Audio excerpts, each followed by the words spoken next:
Assalamualaikum warahmatullahi wabarakatuh. Waalaikumsalam warahmatullahi wabarakatuh. Jumpa lagi di mata kuliah pengantar perpajakan. Betul, Bu Masih Kade. dengan Bapak perpajakan kita, Iya. Bapak Nurkolis. Selamat pagi Iya, Pak Nurkolis. selamat pagi, Bu. Oke. Jadi menyambung dari pembahasan kita yang sebelumnya, masih di sekitar pajak penghasilan. Iya, betul. Pak Nuko, beberapa hari yang lalu itu saya kan ulang tahun. Wah, Ya. iya toh, Bu? Iya. Wah, iya ding, lupa saya. Dapat beberapa hadiah itu. Wah, Ada beberapa teman memberikan saya hadiah. weh, iya. Terus kok ada teman-teman yang bilang mana pajak hadiahnya loh? Tuh berarti Wah, iya, pajak Bu. hadiah kok dikenakan pajak tuh gimana ya Pak? Iya, Nuko? Bu. Jadi perlu diketahui, Bu, ya, kalau namanya hadiah itu ada pajaknya. Misalkan gini, Bu Kade tadi dapat pas pada saat ulang tahun dapat hadiahnya mobil misalkan. Wah, berarti Bu Kade tak kirimi mobil tapi hadiah ditanggung Bu Kade ya. Ya apa pajaknya ditanggung Bu Kade ya. Itu ya. Itu masnya PP Pasar 23, Bu. Ini akan kita bahas ini. Oke. Ya. Nanti biar paham Bu Kade. Oke, Jadi silakan, Pak biar Nuko tidak ini. biar nggak salah paham loh. Kok aku kon bayar Iya. piye toh ngaku dikei hadiah kok kon bayar. Iya kan? Hadiah ikhlas ora Ikhlas ora. Ya. Nah, memang ada aturannya Bu Kade. Kalau hadiah beberapa ketentuan itu akan dikenakan PP Pasal 23. Oh iya, silahkan Pak Begitu Nuko. ya. Oke, kita akan bahas tentang pajak penghasilan pasal 23. Sudah dikasih pendahuluan Bu Kade mendapatkan hadiah ya. Maka kebetulan sekali kalau kita membahas tentang PPh pasal 23 atau pajak penghasilan pasal 23. Oke, kita akan bahas pengertiannya terlebih dahulu apa dikatakan sebagai PPh pasal 23. Oke, yang dikatakan PPh pasal 23 itu adalah mengatur pemotongan pajak atas penghasilan yang diterima atau diperoleh wajib pajak dalam negeri. Ini khusus wajib pajak dalam negeri ya Bu ya. Oke, Jadi kan iya. soalnya di pertemuan kemarin kita sudah membahas wajib pajak itu ada dalam negeri, ada yang luar negeri. Ya, Wajib pajak ya. dalam negeri itu seperti kita. Ya. Kalau luar negeri itu berarti orang luar negeri, bule-bule itu datang ke Indonesia bekerja di Indonesia itu wajib pajak ya. luar negeri. Ekspatriat itu ya. Betul Ibu.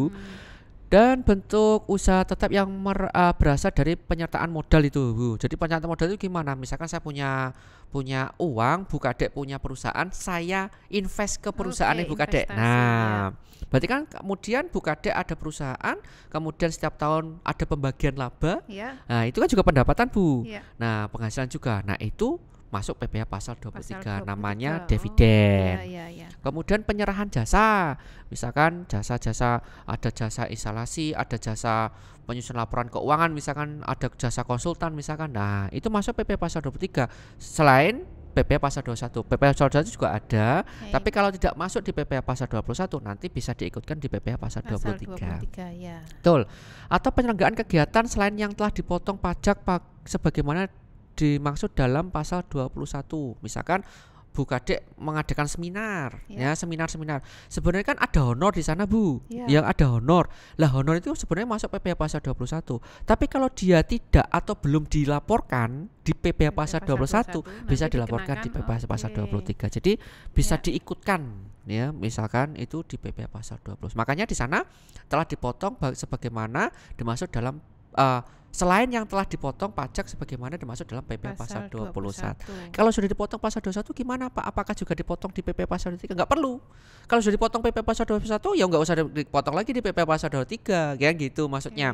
Jadi artinya itu jangan sampai kita bayar pajak itu double funding. Jadi double funding itu double pendanaan. Nek wis dibayar ya wis, ojo bayar meneh. Nah, gitu. Makanya kita perlu ini.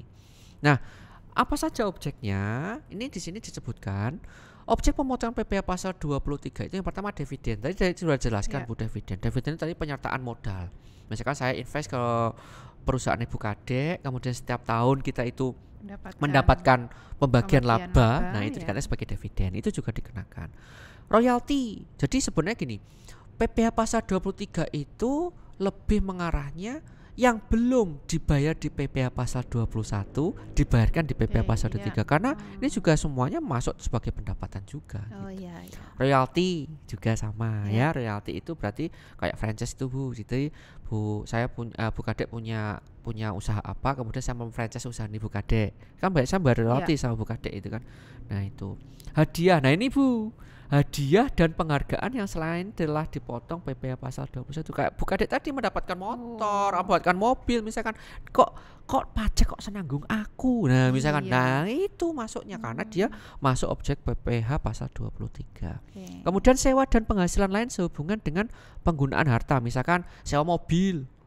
Nah juga Bu, kalau Bu Kadek itu ada penyewaan, misalnya sewa mobil, rental gitu. Rental itu sebenarnya di dalamnya sudah ada PPh pasal 23. Kemudian imbalan hubungan dengan jasa teknik, misalkan jasa teknik itu contohnya apa Pak? Misalkan arsitek gambar ya, jasa manajemen, misalkan buat laporan keuangan, jasa konsultan, audit misalkan, ya, atau jasa lain yang telah dipotong pajak sebagaimana masuk dalam PPh pasal 2. Jadi selain jadi selain kalau sudah masuk PP pasal 21 ya nggak usah dibayar lagi. Jadi jangan double nggak pajaknya itu. Gitu ya.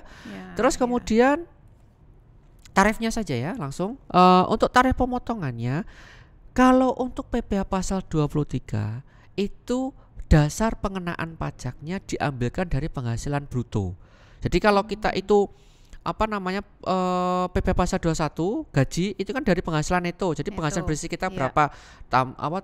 Saya ulangi lagi ya. Jadi gajinya berapa, tunjangan-tunjangannya berapa, ketemu penghasilan bruto dikurangi iuran-iuran, ketemu penghasilan neto. Yang dasar pengenaan pajaknya dari penghasilan netonya. Tapi kalau untuk PPh pasal 23 tidak, dari penghasilan brutonya.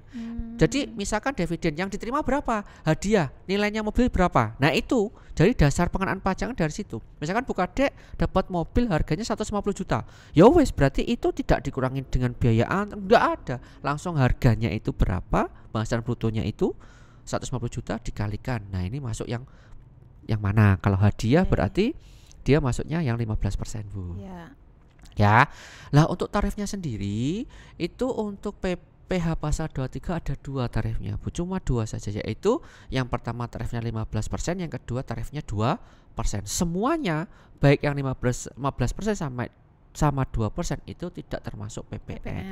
Kenapa kok yang saya tuliskan cuma yang 2% saja? Karena biasanya sama PPN itu sewa itu. Sewa itu biasanya ada PPN-nya. Tapi kalau dividen kan nggak ada PPN. Bunga itu kan nggak ada PPN, royalti nggak ada PPN, hadiah kan nggak ada PPN. Nah, kalau misalkan ada PPN-nya gimana Pak? Ya berarti harus dikeluarkan dulu PPN-nya karena takutnya nanti double funding yang saya bilangkan tadi. Ya, itu nanti tarif 15%-nya itu untuk objeknya. Kalau untuk tarif 2% untuk siapa saja? Nah, yang pertama sewa. Ya, misalkan ada rental mobil tadi. Ya. Kemudian jasa teknik, jasa teknik arsitek, jasa manajemen misalkan laporan keuangan atau jasa konsultan audit, auditor gitu misalkan. Nah, itu tarifnya sebesar 2%.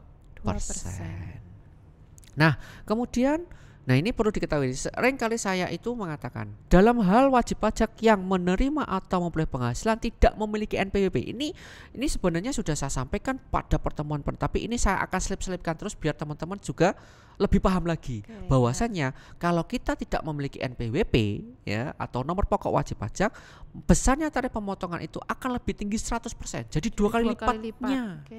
Jadi bukan kita mewajibkan teman-teman itu buat NPWP, tidak, tapi Anda harus mengetahui kalau Anda nggak punya NPWP, kalau Anda mendapatkan penghasilan maka tarifnya sebesar 2 kali lipat dari tarif yang sebenarnya.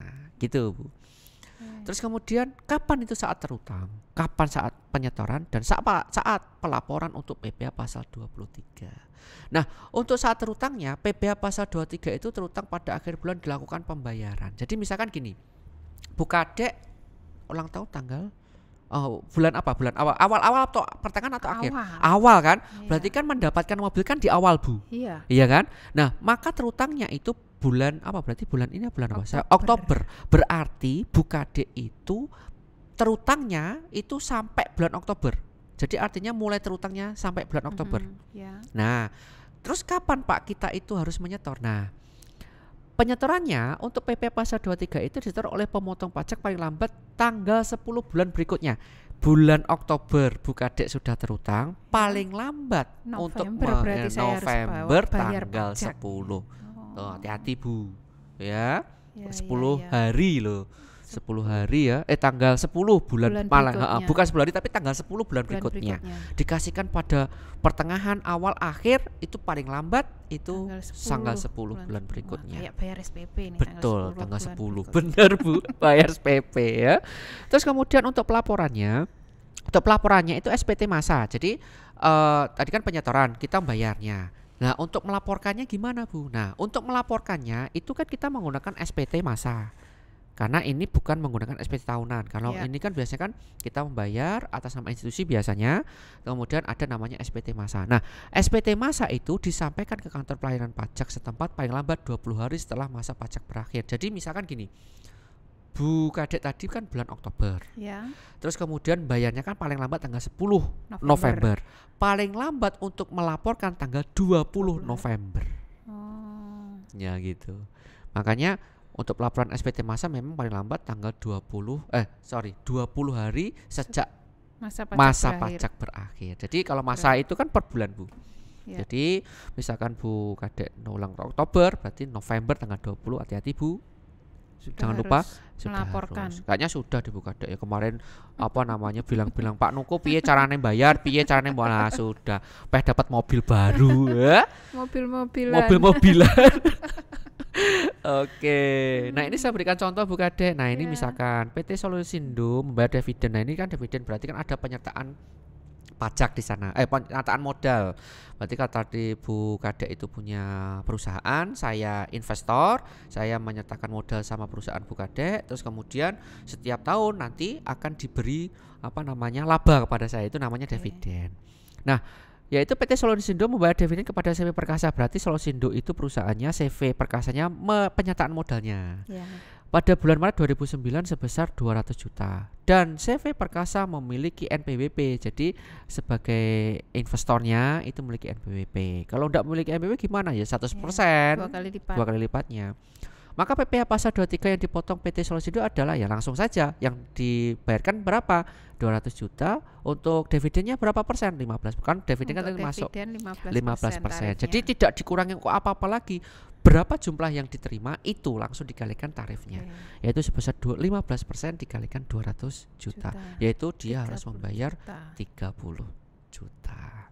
Jadi kurang lebih seperti itu Bu Kadek, sedikit penjelasan dari PP pasal 23. Teman-teman kalau ada yang belum jelas, mungkin ada yang belum paham berkaitan dengan PP pasal 23, silakan ditanyakan di Google Classroom.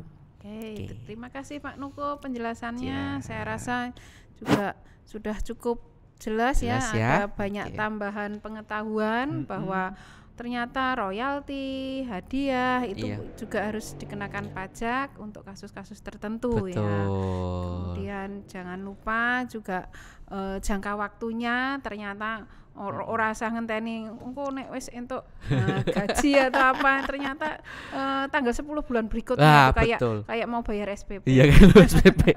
Juga laporan juga jangan lupa ya, tanggal 20 itu maksimum. Ya, 20 hari setelahnya. Oke. Terima kasih Pak Nurkoles atas penjelasannya mengenai PPh pasal 23.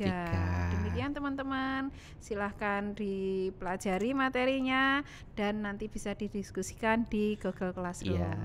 Terima kasih. Wassalamualaikum warahmatullahi wabarakatuh. Waalaikumsalam warahmatullahi wabarakatuh.